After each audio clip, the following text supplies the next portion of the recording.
What's up, everybody? This is Colin from Holistic Heritage Homestead. I hope you're all well.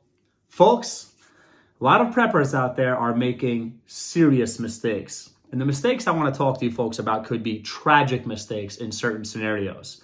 Now, hang tight. I want you to watch this full video because there are some things I'm going to discuss that are maybe more common. And I'm also going to discuss some things that are rarely or maybe never discussed in the preparedness community. So, when a disaster happens, and this could range from a bad snowstorm, an electrical outage, to a real SHTF scenario, an apocalyptic scenario, whatever the situation is, a lot of people are short-sighted when it comes to storage. Storing food, storing water, storing energy. I'll explain.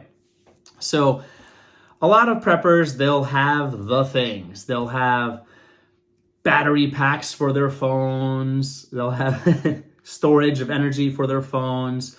They'll have fuel. They'll have multiple containers of fuel, propane, gasoline, whatever. And the problem is they're not taking advantage of the storage of the vessels that are already available. Now, when I'm talking about, I am guilty of being not very good at this, and I am going to work on this. I will be better. I'm going to make it a priority to be better in this regard or in these regards. Your phones, for example. A lot of people have batteries for their phones, external batteries. They can plug their phones in. But how often are you keeping your phone as close to 100% as possible?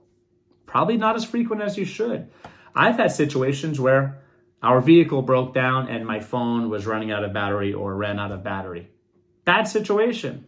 Not very smart. But I'm a prepper who's been doing this for decades, studying preparedness for decades, and I still fail. But the point is, I want to keep it real with you folks. I should be better. Fuel. A lot of people, they'll have multiple containers of fuel. How often are you keeping your fuel topped off, full in your vehicles? We're so focused on having those 5-gallon containers of gasoline available. But the multiple gallon, 20, 30, 40 gallon, however many gallons, our gas tanks carry, we're not taking advantage of. It's foolish. And so many people in the preparedness community are pushing these products and cool things and fun stuff and gadgets and whatever on people.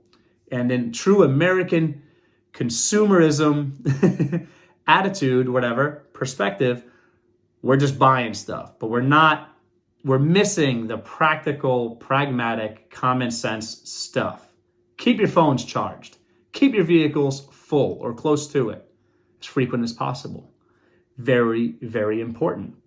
Now, batteries. We want to keep other energy around. Now, here's some things people might not think about.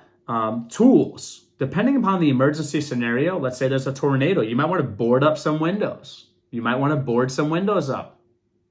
If you have electrical tools, are they charged? Or are you just going to use your generator to charge your tools? What if a disaster scenario lasts for weeks, months, or maybe years even?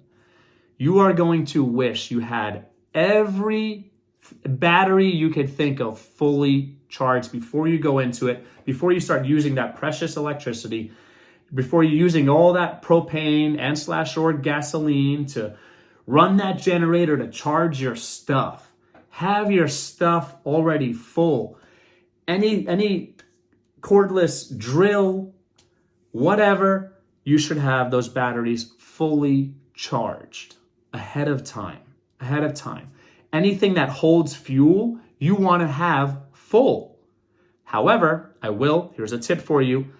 Fuel goes bad. 3 months, 6 months, however long, you want to keep fuel additives and things that could condition and treat your fuel so that they last longer or you want to make sure if you have something that has fuel in it, like a generator, you're using that tool, using that equipment, using that generator, whatever, within the period of time before the fuel goes bad. Thinking, planning, the 5 Ps, proper planning prevents poor performance. Get with it, folks. You got to start planning if you're not already. So have those things full, rotate them, use them, and if not, drain the fuel out whatever, put some fresh fuel in, use your additives. Just think, just be actively thinking and preparing and doing the things you should be doing. So another thing that people might not think about is landscaping tools or equipment. Now, you might be thinking, well, if a disaster hits, the last thing I want to do is make sure that weed whacker is working, or make sure the electric lawnmower is working, or I've got fuel for the tractor or whatever. But you absolutely should be thinking of those things, because if things go from weeks to months to years, and homesteaders know what I'm about to say, landscaping is important. It's absolutely important. You might want to trim some branches. You might want to do some things. You might want to accumulate organic matter for your composting, for your bedding, for your litter, for your livestock, food for your livestock. If you don't have a scythe, okay, you might want a mower.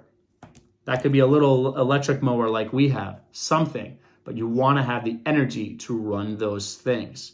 If something goes on for weeks or months, you might want to at least be able to mow paths on your property to avoid exposure to ticks or limit your exposure to ticks. Everything that you use on a normal basis, normal ongoing basis, you're going to want to be able to use. That's also for disaster scenarios, especially long-term ones. Think about those things. And lastly, the thing that I think I rarely or maybe never hear any other people in the preparedness community talk about is storing water and energy in your body. Your body is the number one container you should be focused on keeping full. I'll explain. A lot of people, they focus on water storage, but they're dehydrated.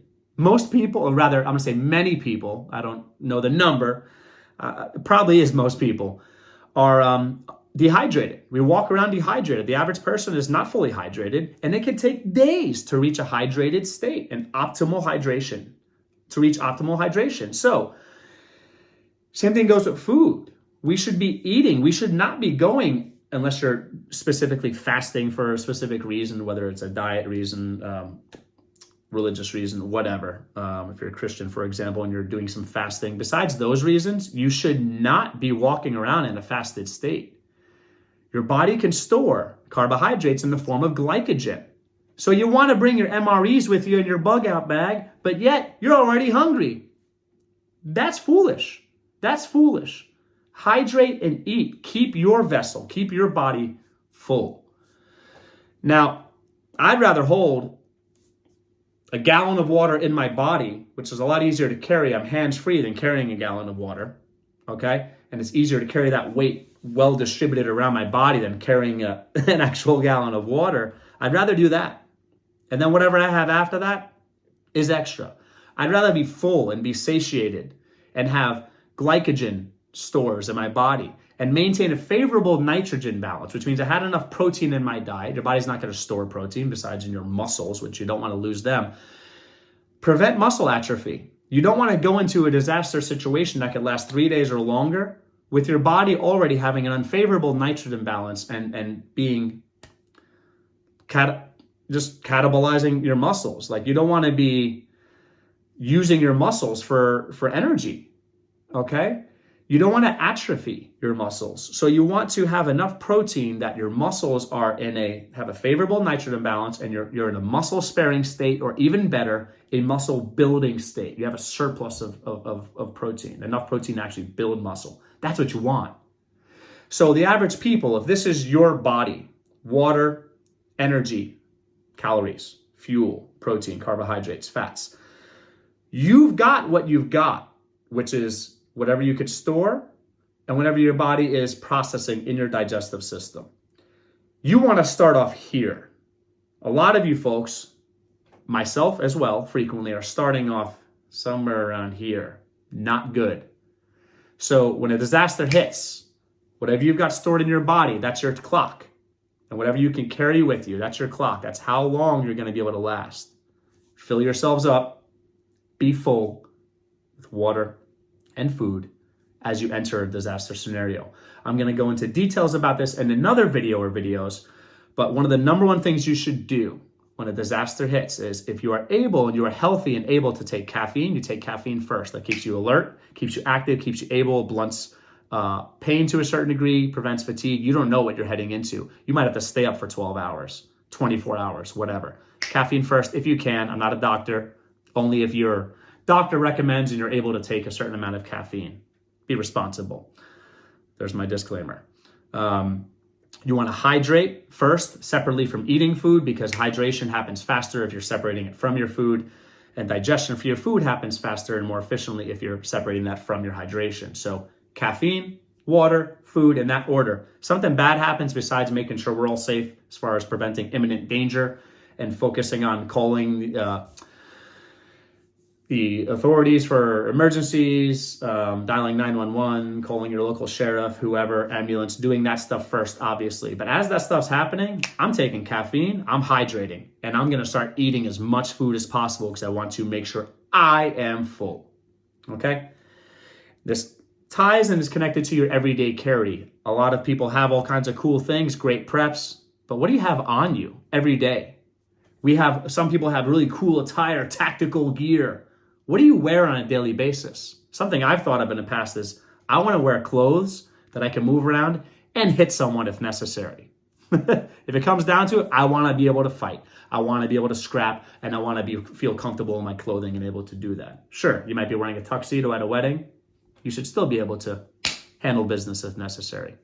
Things that I think about, because you never know when an emergency happens, okay? If you found this to be valuable, if you found that I discussed some things that maybe other people, preppers and the people in the preparedness community are not discussing, subscribe. If you found this to have educational and/or entertainment value, please subscribe, like, get involved in the comments below. Do you like this information? Was this valuable to you? Did this provoke thought? Is this going to make you prepare in a different way? And make sure you're hydrating, make sure you're eating, make sure your vehicles are full of fuel and your batteries of all different shapes and sizes and types are full, things like that. If you're going to do that, let me know in the comments below. You folks are awesome. Keep on prepping. Don't be worried. Don't panic. Prepare. Take care, everybody.